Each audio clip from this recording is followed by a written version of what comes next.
most lethal forces on Earth. They secretly roam the oceans, able to rain unspeakable destruction anywhere on the planet. Now, nuclear submarines on Modern Marvels.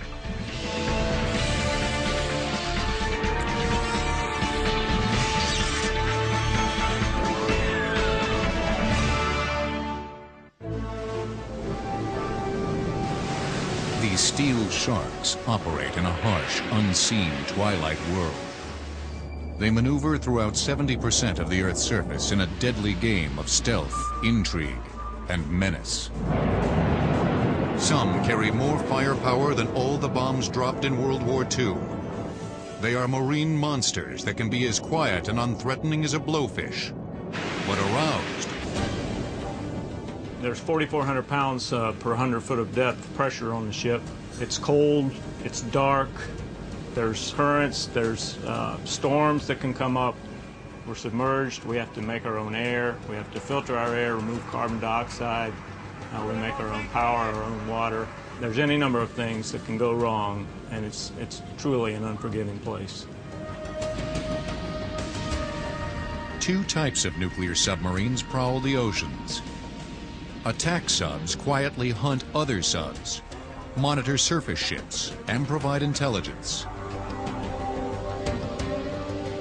Ballistic missile submarines, or boomers, carry missiles topped with nuclear warheads that can wipe out countries. Their mission is to hide with pride and to deter adversaries from military action. Its mission is manifold: tracking enemy submarines, search and rescue, inserting Navy SEALs into land operations, and anti-ship warfare. The boat's teeth are its non-nuclear yet lethal Tomahawk cruise missiles, Mk-48 torpedoes, and a cluster of ocean mines. A pellet-sized chunk of uranium provides the sub with more energy than 30,000 gallons of gasoline. Its 35,000 horsepower nuclear reactor puts out less noise than a school of shrimp feeding. The brain of this wily sea creature is the control room, or attack center, bathed in red light during nighttime to provide a sense of time to the crew. Control room is a place where you navigate, you control the depth, angle, and course of the submarine. It's where you receive information from your various sensors and consolidate it into the fire control system. It's where you plot the course and speed of the target. It's where you launch the weapon. It is the nerve center of the whole ship. As the boat submerges into a timeless twilight of deep ocean dark, its only eyes are the sonar room. Underwater, you can't see anything because water absorbs light energy very, very rapidly. But it allows the transmission of acoustical energy to great distances. And so the one sense, the one input you have underwater is sound. West bearing, 200. Sonar is your one eye onto the world, so all your information, essentially, on what's happening around you comes from the 4 or 5 guys who are sitting in the sonar room. They're therefore the most important enlisted men on board the submarine. Active sonar, which sends out sounds or pings, is employed sparingly because it can give away a sub's position. Instead, the boat often employs passive sonar that simply listens for sounds in the ocean. We can hear the merchants. We can actually hear their screws going through the water. We can tell how fast they're going. We can hear dolphins, whales. The most unique sound is when we're up around the ice and you're hearing the creaking and the breaking up of the ice flows coming out. That is the weirdest sound. It sounds like ghosts. The long steel tube is densely packed with hardware. A nuclear reactor takes up the back third of the boat. Weapons and tons of electronic gear leave little room for the crew. Privacy is limited. There are no secrets on a nuclear sub. Each enlisted man gets about 15 square feet of sleeping and storage space. When I try to sit up, I can't because the overhead is very, very small. It's impossible to sit up at all. And then you try to turn sideways, you sleep, forget it. That's almost impossible. No, not for storage. This is my storage space right here. To counter the isolated, remote existence of submariners, technology ensures all the modern amenities. Electricity provided by the nuclear reactor filters the air to remove dust and carbon dioxide gas. Between 10,000 and 40,000 gallons of fresh water is produced every day by boiling seawater and collecting and condensing its steam. Fresh oxygen is created by pumping water through a 6 by 6 foot steel box of electrolytic cells. The electricity separates the water's hydrogen and oxygen elements and then pushes the new oxygen throughout the boat. The hydrogen is mixed with excess water and dumped back into the ocean. Though each boat is blessed with near endless nuclear power, food is the one energy source that limits time at sea. As a ship heads out on patrol, every nook and cranny is jammed with provisions.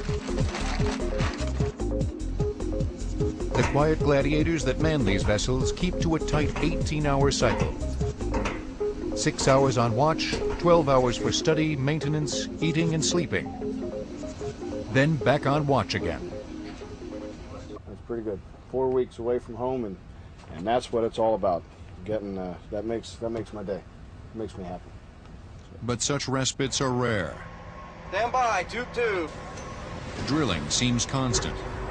In the torpedo bay, the weapons are routinely racked and slotted for simulated attacks. The job we're doing is very complex and is very involved. And to get 100 people or 135 people doing the right thing at the right time, which is what it takes to successfully employ the ship, takes a lot of practice.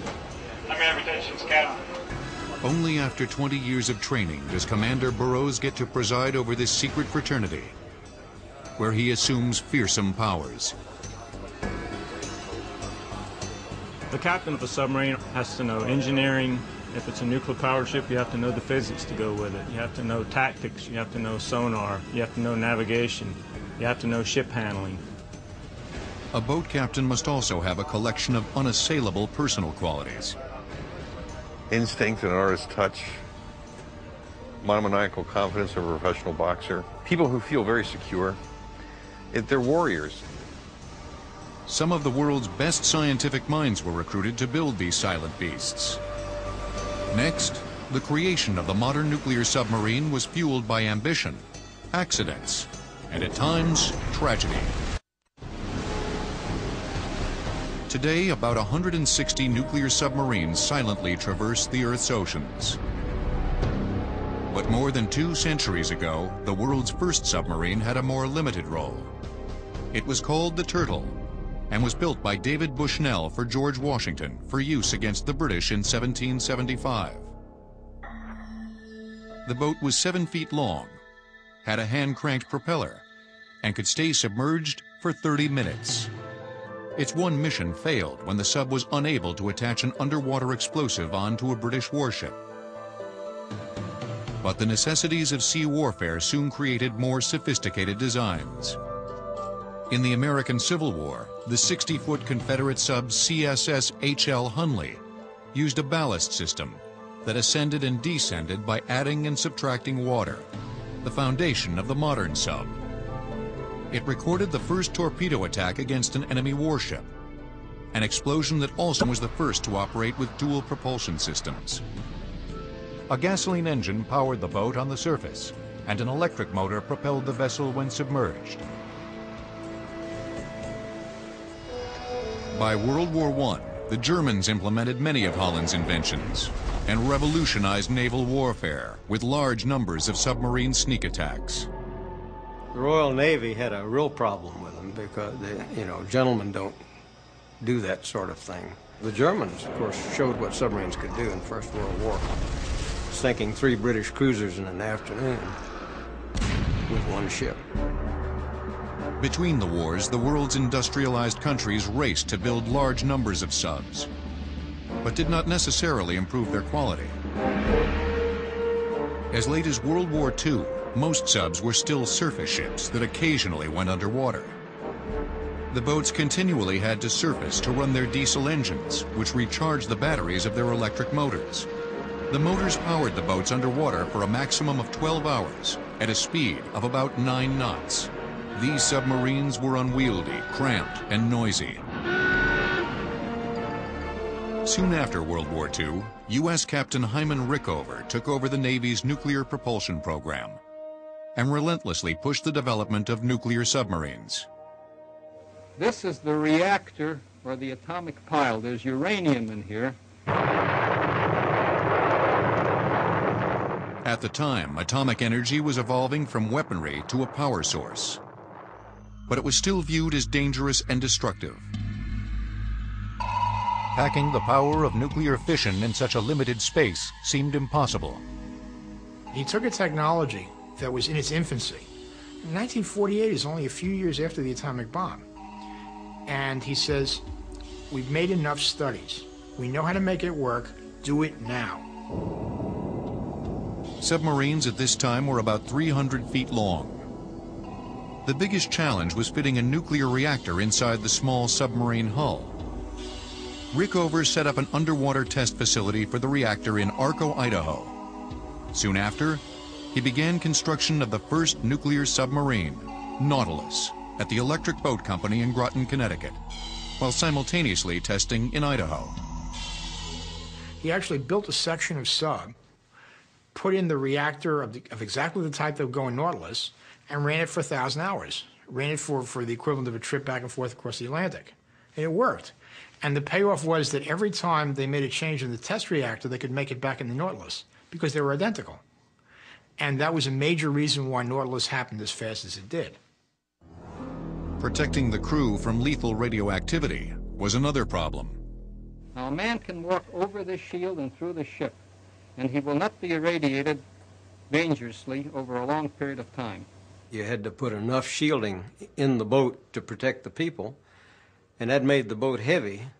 And remember, submarine's a blimp. The heavier it goes, the bigger it's got to be, so that it'll float. The engineers created a workable ratio between the lead shielding and the boat's size. On January 21st, 1954, the world's first nuclear submarine was launched. It was an extraordinary technological machine.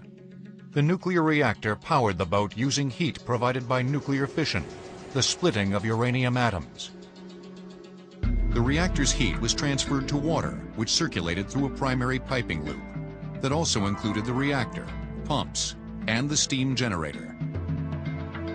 A secondary loop sent steam from the steam generator to a turbine, which supplied the vessel with electricity, and to the main propulsion turbine that drove the propeller. The steam was condensed into water and recirculated back into the system. No air or oxygen was required to run the reactor, allowing a sub to operate independently from the Earth's atmosphere.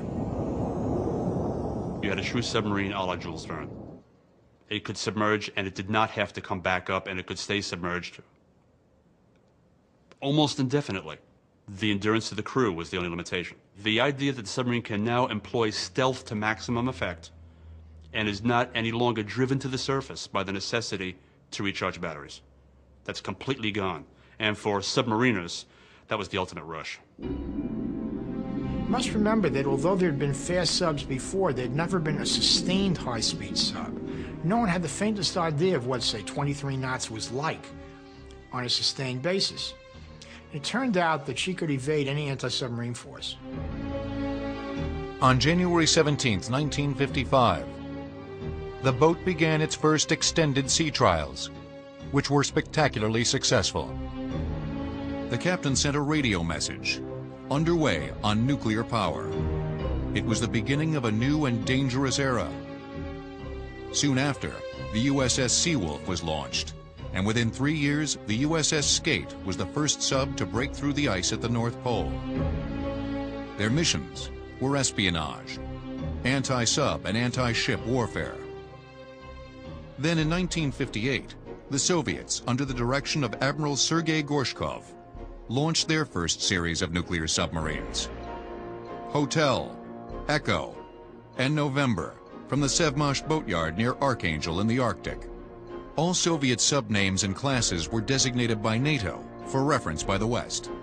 They were very noisy, they were pretty fast, and they were unsafe for the crews. A lot of sailors in those submarines died over the succeeding years of radiation poisoning because the Russians did not invest the same money or effort in safety for the crews that we did.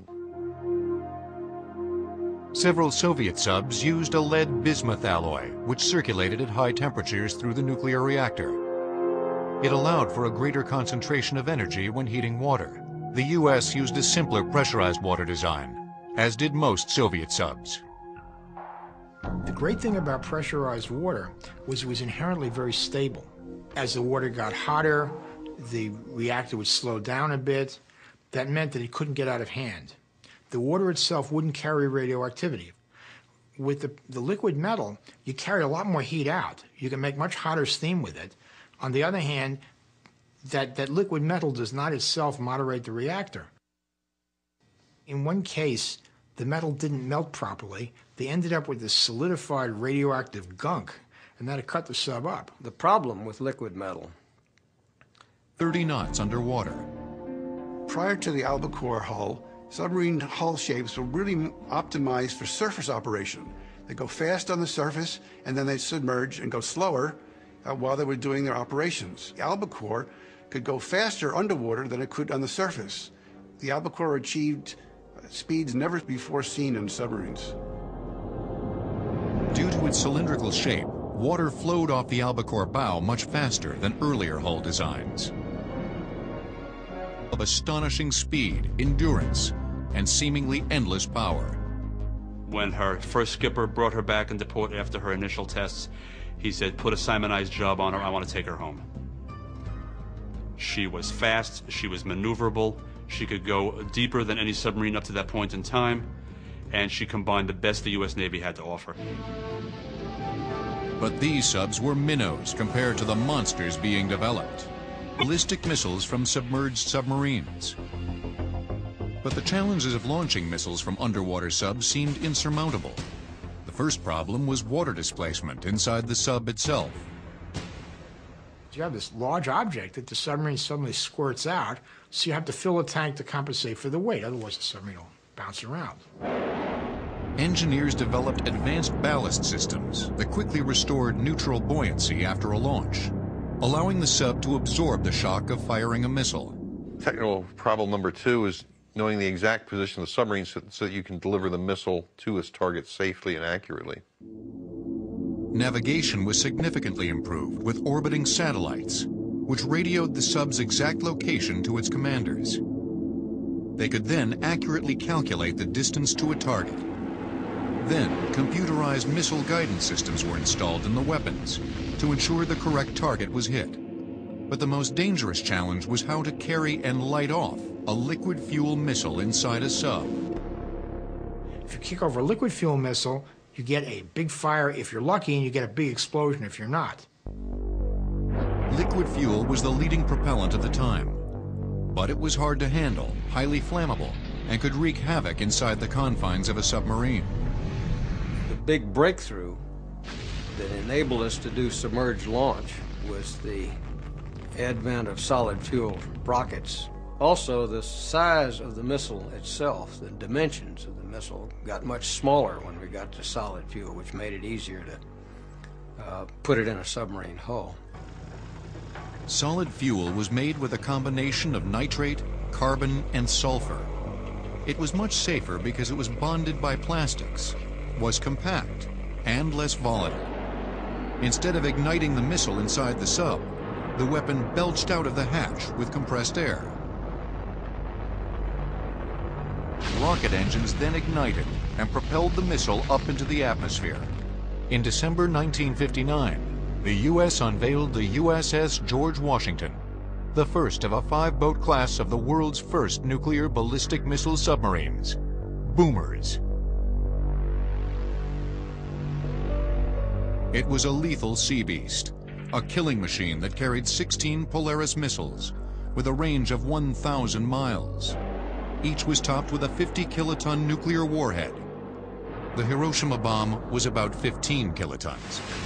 The Polaris submarines provided the United States tremendous advantage in terms of protecting its strategic arsenal.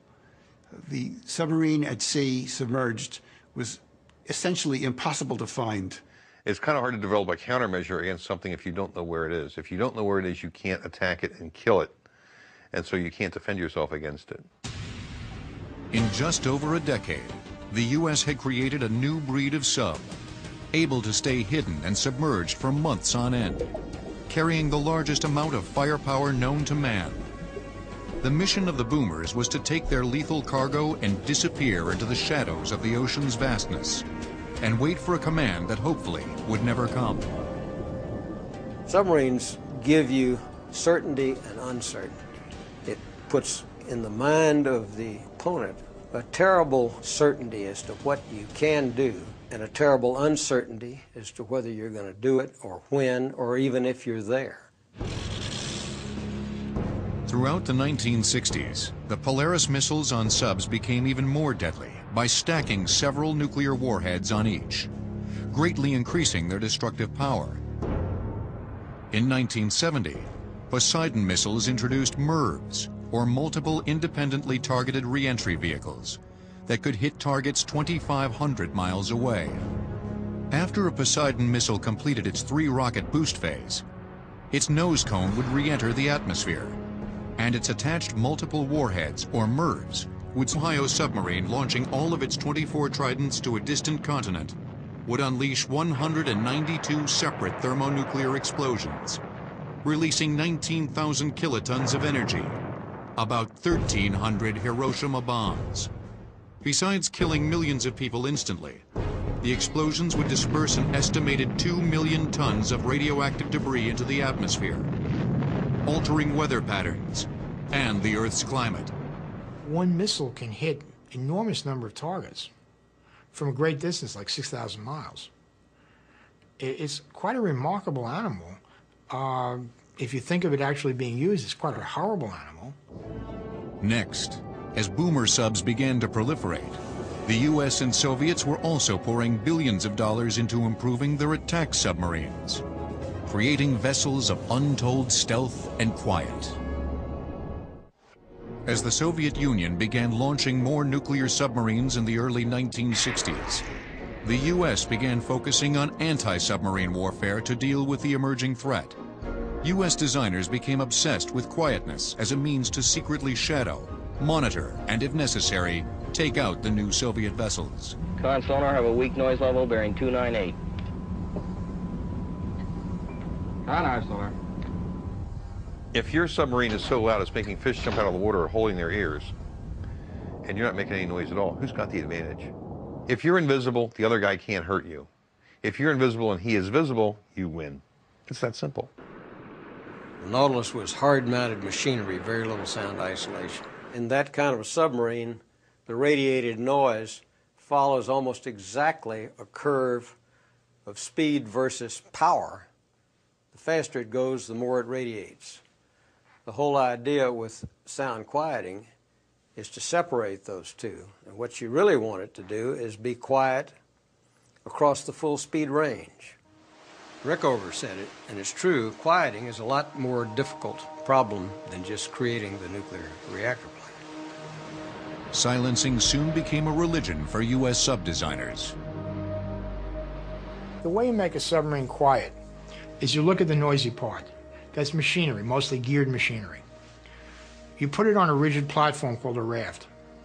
You separate the raft from the hull. You put in springs that absorb the sound. That quiets it down enormously. The springs came with rubber mounts that dampened vibrations. Rubber tiles coating the hull kept all sounds inside. Every piece of gear was analyzed for lubrication and better fitting joints and valves. Noise monitoring systems were put in place to catch errant sounds from the engine's pumps. Even kitchen utensils used by cooks in the sub's galley were scrutinized. The blades on the mixer are coated with plastic or rubber, so when they bash into each other, they don't make any noise. By the 1960s, new digital technology a heightened ability to pick up ocean sounds from hundreds of miles away. By reducing a sub's ambient noise, distant signals became clearer. Computers were then used to enhance, sift, and clarify the incoming sounds. In submarine versus submarine warfare, it is essential that you hear the enemy before he hears you. There are two ways to ensure that. One is to have a quieter submarine than he has, put less energy into the water, and also to have a better sonar system than he does, to hear him before he hears you. The new silencing and listening techniques were incorporated into the nuclear attack submarine USS Thresher, launched in July of 1960. To improve the passive sonar system in Thresher, the entire bow was dedicated to sonar arrays. The bow of the submarine is the quietest place on the submarine, which permitted the sonar to pick up fainter acoustic energy in the water than it would have otherwise. The new sub could locate and shadow Soviet naval forces virtually unseen. But then came a tragedy. With great regret and sadness that this ship with 129 fine souls aboard is lost. At 7:47 p.m. on April 10, 1963, Thresher began a deep descent 200 miles off the coast of Boston. And the reactor remains on the ocean bottom to this day. Radioactivity at the site is continually monitored and is said to be minimal. It survived that depth because of a combination of the metallurgy, the metal used, the thickness, and the shape. The closer it is to being spherical, the more survivable it is because of the exertion, the way the pressure is distributed across the face of the containment vessel. But the accident shook the Navy to its nuclear core. Soon after, Admiral Hyman Rickover implemented a rigorous investigation and a torturous inspection system for future sub construction. The submarine safety system introduced a level of detail that had never been seen before. All welds were inspected, all materials were tracked, where they came from, how they were used, how they were treated, where they went in the submarine. Next, besides the strict testing and inspection of materials and machinery, the quest for safety is also evident in the training at the U.S. Naval Submarine School in Groton, Connecticut. The backbone of the U.S. submarine fleet is the training given enlistees at the Naval Submarine School in Groton, Connecticut. Every submariner must first take classes for about 1 year in tactics, navigation, electronics, weapons, and sonar, among others. Let's show you how it all fits together. Underwater is kind of dangerous. There's a lot of water pressure.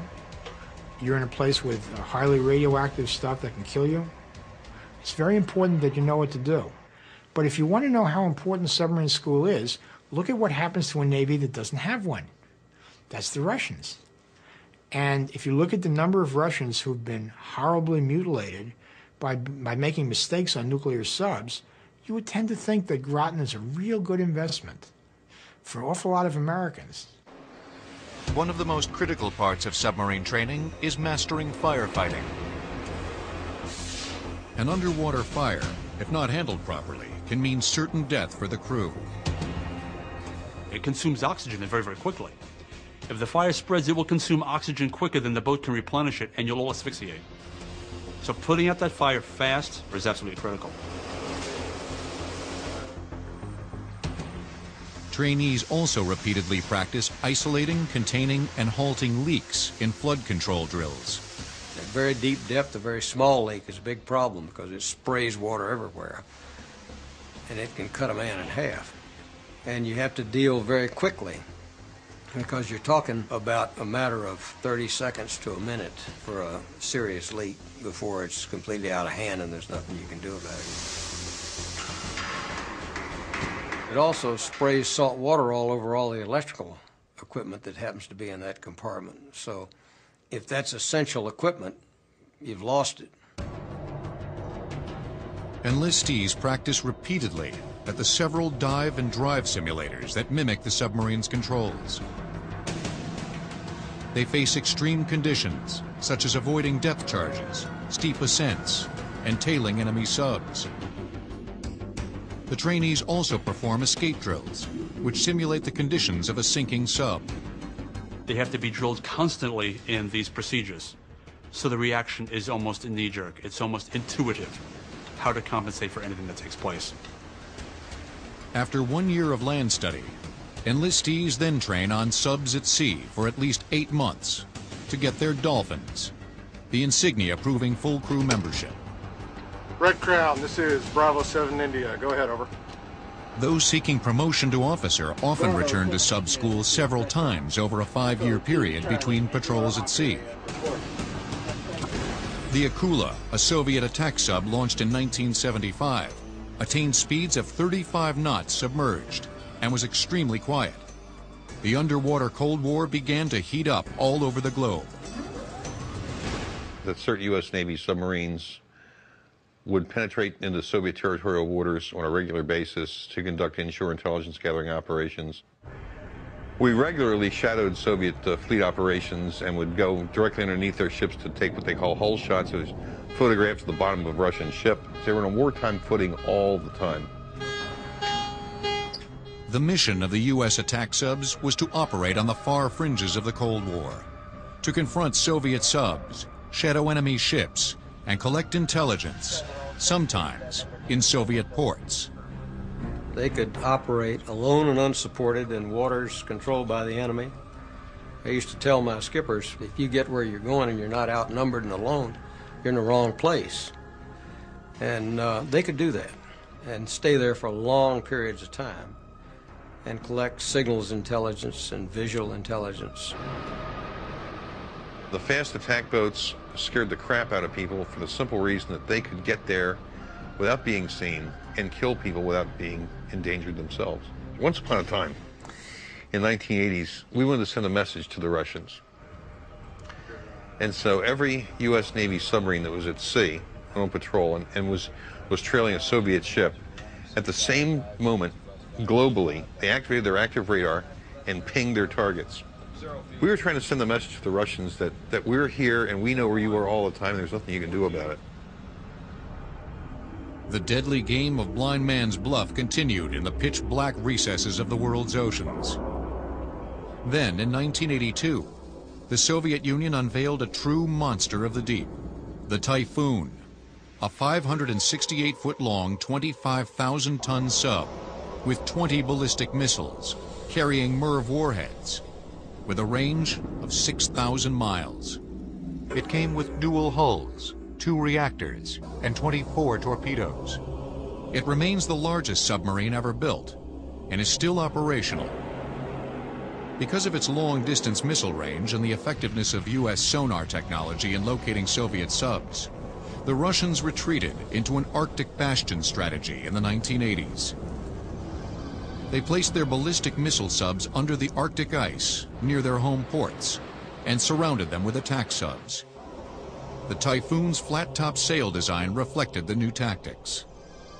It needed to pop through the ice rather quickly, so it needed that kind of heavy, squat durability so it could come up through the ice effectively to communicate and to launch its missiles.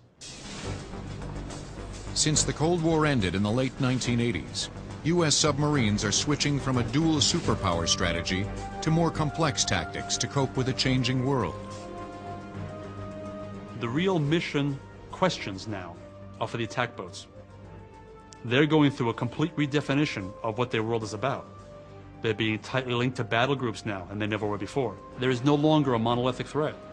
The threat can come from anywhere, from an established country or a terrorist group, and more often than not, it's going to come in shallow water, not in deep water, because the countries we're talking about don't have deep water capability. Due to strategic arms limitation agreements, the U.S. and Russia have halted construction of their boomer subs and decommissioned several others. Both sides continue to build and improve their attack subs.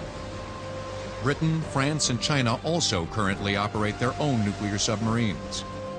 But after decades of engineering deadlines, churning production goals, and a constant crisis at submarines, to many Cold Warriors, the money was well spent at least so far. We didn't go to war.